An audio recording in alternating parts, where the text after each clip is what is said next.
Alright, so let's get a bit crazy, even nerdy. This video comes from TikTok, so enjoy and think about it while I explain the rest. I'm gonna hold my brothers and sisters' hands when I say this. Why would a loving God want our first introduction to Him and His Word be through slavery? If Jesus is the way to salvation, why would our oppressors want our souls to be saved, but then eat us and use our children as alligator bait in the same time period? You think they were chopping our limbs off and whipping us to death, and then just pretending like it didn't happen on Sunday when it was time to read the Bible? Remember when I said it was time to get nerdy? Well, now it's that time. Now, if you didn't know, there was a time where African Americans were considered closer to animals.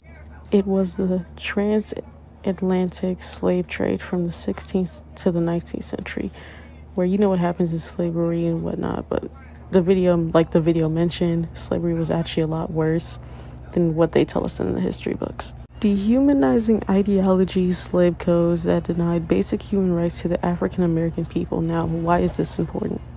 Because it's a known fact that during these times, African American people weren't allowed to read anything but a Bible, which is strange. This is strange because this is the exact same source where their white supremacy rooted in Christianity, and they use this as an excuse to dehumanize Africans. The most influential writings was The Curse of Ham, Genesis 9:18-27, as explained here. This was a power display, only allowing them to read what they wanted the Africans to read, while also praising themselves on how superior and more developed they were. Air quotations, obviously. Alright, now pause. Why am I mentioning this to you? Because it's a common fact that God saved his people from slavery in BC or something like that. It's depicted in the movie Prince of Egypt, where we can clearly see he has power over the world, claimed to be his creation. So how come when slavery happened, nothing was done? Or when Columbus stole the land, when men burned women who were seen as witches, or anything that's happening today, or Adam and Eve. But here's another video coming right now. So why doesn't God just kill the devil? Why does he punish human beings for being tempted and deceived by the devil when he could have just killed the devil? Why did he sacrifice himself to pay for the sins that humans make because they're being deceived by the devil when he could have just killed the devil? But that was it. Well, not it, but it of the video.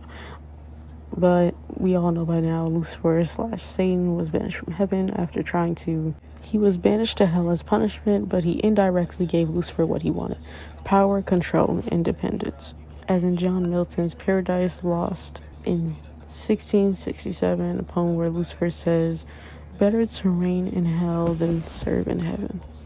An obvious punishment he has done on humans being Adam and Eve, where they punished for consuming the forbidden fruit that gave them autonomy and freedom, yet for their disobedience. Women were meant to bleed, as we now know as periods, and men were to choke on an apple, i.e. in Adam's apple as of today.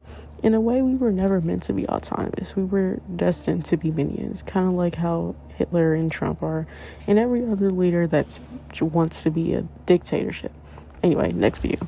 None of us asked to be here, yet according to Christianity, we're born into a test we never signed up for, one where the only options are obedience or eternal torture. A God supposedly full of love creates us without consent, gives us flawed minds, drops us into a broken world, hides himself, then punishes us for not finding him convincing enough. He creates people knowing most will burn forever. He gives us free will but rigs it with eternal consequences. He makes temptation irresistible, then blames us for being tempted. He creates hell, then claims we choose it for not following him. He gives children cancer, and then tells us it's our fault because of Adam and Eve.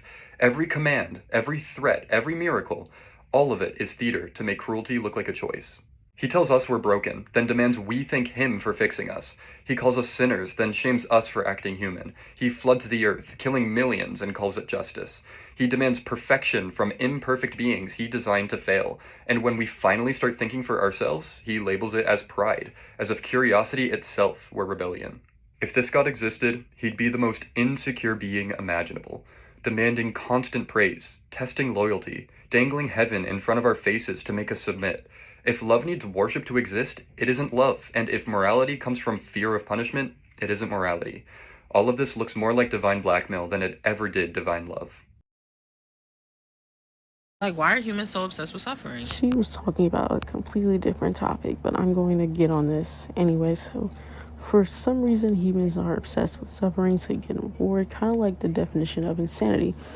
Christianity plays into this, like the last video mentioned, but that's it. It was never meant for the people that were seen as objects. It was controlled, and it will always be. But that's it. Thanks for watching. Like, comment, maybe subscribe. Bye. Afraid of the sunlight, but okay to be alright. 2 lines, 1 time.